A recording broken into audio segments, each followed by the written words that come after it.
I've always really liked the idea of taking a plain old rock, polishing it until you end up with something really rather special. Same rock, same type of rock, just polished. So with that in mind, about 2 years ago, May 2021, for my birthday, I bought myself a rock tumbler. Not really knowing what to do, I joined a Facebook group, Amateur Rock Tumblers. Seemed about right.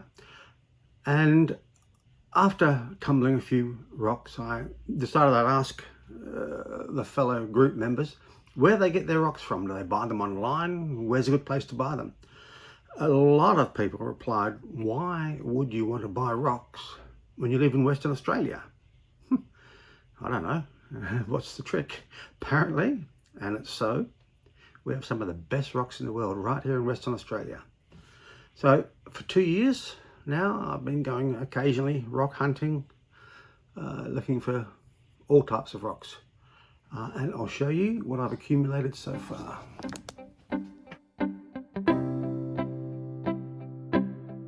G'day and welcome to my channel.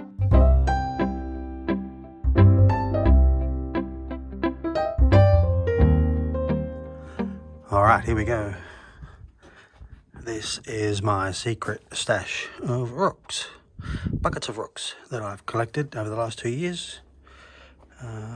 I will show you some of the better ones, although some of the really good ones are buried down there and I'm not going to get to them today, but I'll show you some of the ones on top here. This is something we call breccia. I'm just going to wet it. It brings out the colours and patterns better when it's wet. So this is jaspers and cherts that have been broken up at some point and then reformed back into a single rock again.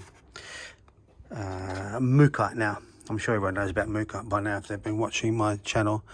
One place on earth you'll find it, and that's Gascoyne Junction. I've called this pink and white, but there are other colours in here as well, but it's mainly pink and white. Just so that I know if I need some pink, I can just come through here and grab this bucket and there'll be some pink and white stuff in there. Next is mookaite again, predominantly yellow. Not just yellow, but there are yellow tones in here. Yellow mookaite. What else we got? Oh, you know, and there's, you can see down here I've got red, burgundy, more yellow. These are assorted smallish pieces. See that? Yeah, just all sorts of colours and textures, patterns. Sort of almost, or some are tumble size. Some that just might need to be cut in half rather than the bigger pieces. This is various mookites, so various colours that I liked. I just wanted to keep in one bucket so I can know I can come here and again find some nice stuff rather than dig through a bucket marked burgundy or yellow or whatever. I can come here. I know these are some of my favourites. This is a brecciated mookaite. Again, like that breccia, it's mookaite that's been broken up and then reformed into single rocks again. It's quite nice. Next is it's another type of mookaite, another brecciated type of mookaite. This I found on the road to Carnarvon, so it's about 300 kilometres from Gascoyne Junction, but it still, to me, seems very much like mookaite. Very broken up. I'll wet that one and see how he looks. So that's what you can expect when it's polished, much more clarity. Who's next? This one I have called Veracite, but I'm sure there's other bits and pieces in here. I'm not even sure there is any Veracite, but anything green went in here. There's some chrysoprase there. But yeah, basically that is Veracite there. I know that is. Anything green goes in that bucket. This is amethyst. I'm sure everyone knows what amethyst is. I'll wet this one, see how he looks. I need a bigger bucket. So you can see the typical purple amethyst colour. Lots of amethyst in there. This one, Norina Jasper. Narita jasper is really quite unique. The colours are always the same, so you get this grey, brick red colour, and then a mustard colour. Sometimes they're fine, sort of almost lightning bolt patterns. Other times they're big blotches like that, but there's all sorts of things in there. Always those same colours.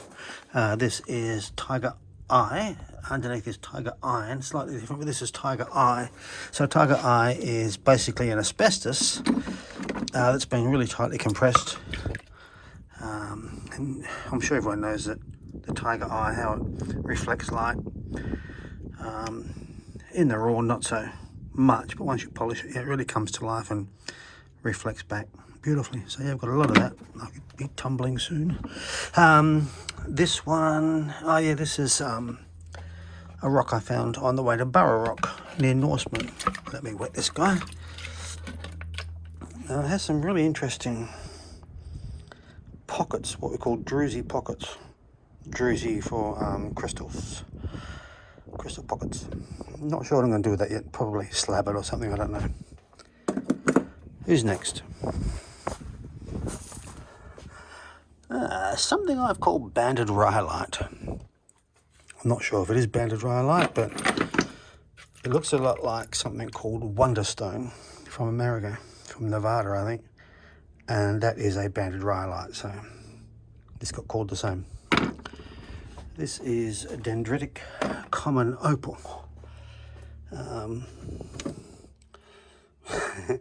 We call this opalite, dendritic opalite in Western Australia. It's been called that for 100 years or so. But the word opalite has been used by a manufacturer that manufactures synthetic opals. So yeah, I don't know, we still call it opalite, but a lot of people get confused when I do. Again, dendritic opal, opalite, different colour, sort of beigey colours. And then same again in greens.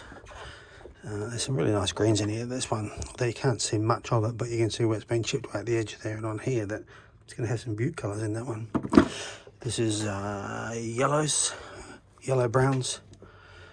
Yeah, again, this is all the same sort of rock, just different colours of it, and always with these dendrites running through it. Dendrite, I think, is Greek for tree or branch, and that's what they look like, branches of a tree. Next, peanut wood. This is, again, something only found in the Gascoyne Junction region, in Western Australia at least, and it's a very interesting rock the way it's formed. It's basically a petrified wood with worms that have dug through it, larvae, when it was floating around in the ocean millions of years ago. And the wood is the black part, and where the larvae have tunneled their way through, it becomes that white colour. This Amazonite, I've done a video tumbling this. I'll add a link to the top there. Oops. Yeah, nice colours. Aqua colour with a reflective silver stripe running through. That's Amazonite. Another one I polished recently, and I'll put a link up the top. Chrysocolla. Wow. What can I say? One of my favourite, all-time favourite rocks. I'm sure you can see why. The colours are great. But even unpolished, they're nice. But when they polish, even better. Now these are whole agates. I've got parts of agates underneath there, but these are whole agates. And again, I've done a video on this, and I'll put a link at the top there. So yeah, these are agates. You don't know what's inside there until you cut them. And there was some real surprises on the video that I did, so yeah, check that out. Alright, that's it. My stash of rocks. And the lids. Oh yeah, before I go, I have a batch of dendritic opalite polishing at the moment, as well as a batch of peanut wood, which is going to follow. But then I'm sort of up in the air, so I thought I'd ask anyone watching this at the end of the video what they would like to see out of that batch I just showed there. all those rocks I just showed. Personally, I'm leaning towards amethyst, maybe. But yeah, if someone else has something else I'd like to see polished, let me know and I'll consider it. Maybe we have a vote. Thanks. See ya.